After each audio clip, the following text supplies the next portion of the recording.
Welcome friends. কিছু কিছু মানুষ এরকম মনে করে যে ভালোবাসার একটা কিউট অংশ হচ্ছে জেলাসি।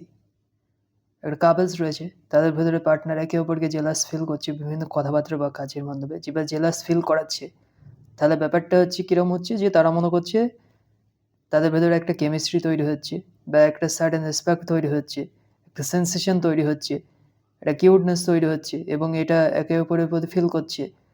এবার কিছু কিছু মানুষ, কিছু কিছু পার্টনার, কিছু কিছু রিলেশনশিপে কাপলসরা এটা হচ্ছে খুব ব্যাপারটাকে খুব জাস্ট কিউটভাবে দেখে, বা এইভাবে দেখে, ভালো একটা নিশানা দেখে বা নিদর্শন দেখে যে হ্যাঁ, জেলাসি ফিল করছে মানেই ভালোবাসাটা রয়েছে।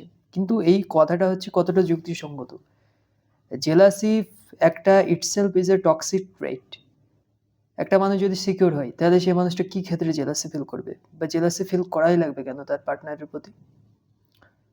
সে মানুষটা যদি নিজের সমস্ত দিক থেকে একদম পরিপূর্ণ থাকে, প্রত্যেকটা জায়গাতে যদি সে সিকিউর থাকে, সাইকোলজিক্যালি সে যদি এনাফ সিকিউর থাকে, বা ইনসিকিউরিটির বিভিন্ন জায়গাগুলো যদি একটা লেভেল অবধি সে পেরিয়ে চলে যেতে পারে, তাহলে সেই মানুষটা হচ্ছে অন্য বিষয়গুলোর উপরে কতটা বেশি ইনসিকিউর বা জেলাসি ফিল করবে। আর তাছাড়া হচ্ছে সে যদি মনে করে তার পার্টনার অনেক বেশি লয়াল, তাহলে অপর পাশের মানুষটার প্রতি জেলাসি ফিল করার কোনো সেই রকম ধরনের স্কোপ থাকে না।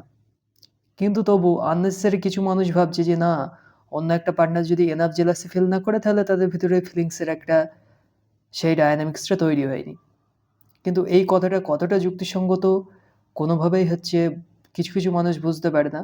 যেরকম যদি একটা কোনো মানুষ যদি স্ট্রংভাবে এটা বিশ্বাস করে, ইসলামিক একটা দৃষ্টিভঙ্গি, যে কোরআনে রয়েছে প্রত্যেকটা মানুষকে হচ্ছে জোড়ায় জোড়ায় সৃষ্টি করা হয়েছে, এবং এরকম একটা জিনিস বলা হয়েছে যে তোমাদের থেকেই তোমাদের পার্টনারকে হচ্ছে তৈরি করা হয়েছে। সবাইকে জোড়ায় জোড়ায় তৈরি করা হয়েছে। অতএব যে যার জন্য হচ্ছে আছে, সে তাকেই পাবে, কোনো অসুবিধা নেই। অতএব কোনো একটা মানুষ সিঙ্গেল মরবে না, সবার জন্য কিছু না কিছু, কাউকে না কাউকে তৈরি করা আছে। অতএব এইভাবে যদি কোনো একটা মানুষ একদম নিশ্চিতভাবে ভেবে দেয়, ওই আয়াতটাকে পুরোপুরি 100% বিশ্বাস করে, তাহলে সেই মানুষটার আর জেলাসি ফিল করার কি আছে? জেলাসি ফিল করার আর কোনো রকম স্কোপই থাকে না। তারপরে হচ্ছে আরেকটা মানুষ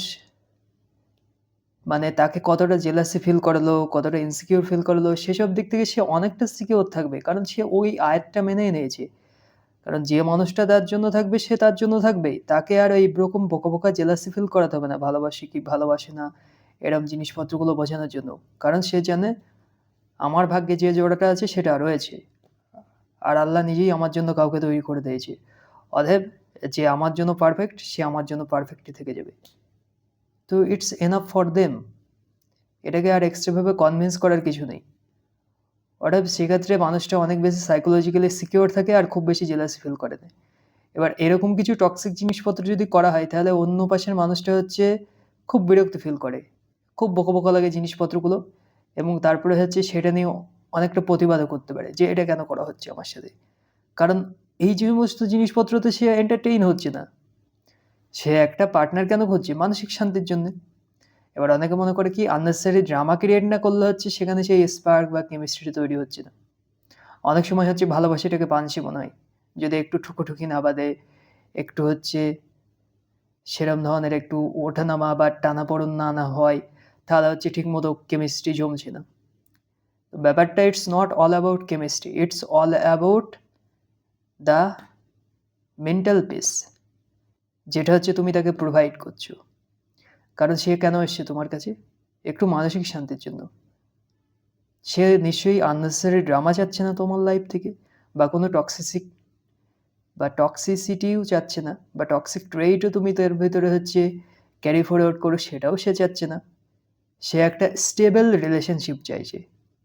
ঠিক আছে? এরকমই চাই কোনো একটা পার্টনারের কাছে একটা মানুষ। কি চাই? তার সঙ্গে আসবে, সমস্ত কিছু হালকা হয়ে যাবে, সমস্ত কিছু শান্ত হয়ে যাবে। সে একটা ট্র্যাঙ্কুইলিটি খুঁজে পাবে, সে একটা শান্তি খুঁজে পাবে। এটা হচ্ছে প্রত্যেক পার্টনার প্রত্যেকটা পার্টনারের কাছ থেকে এক্সপেক্ট করে। আর যে সমস্ত জিনিসপত্রগুলো হয় আননেসেসারি ড্রামা, জেলাসি ফিল করা, ইনসিকিউরিটি ফিল করা, এগুলো আমার কাছে ওভাররেটেড মনে হয়। তো বন্ধুরা আপনারাই জানাবেন, এই জেলাসি, আননেসেসারি ড্রামা, তারপরে এক্সেসিভ টক্সিসিটি, ইত্যাদি, ইত্যাদি জিনিসগুলোকে আপনারা কীভাবে দেখেন? একটু ভেবে দেখবেন, কমেন্টসে জানাবেন।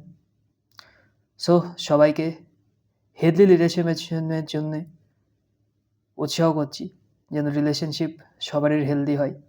Wish you all the very best and thank you very much.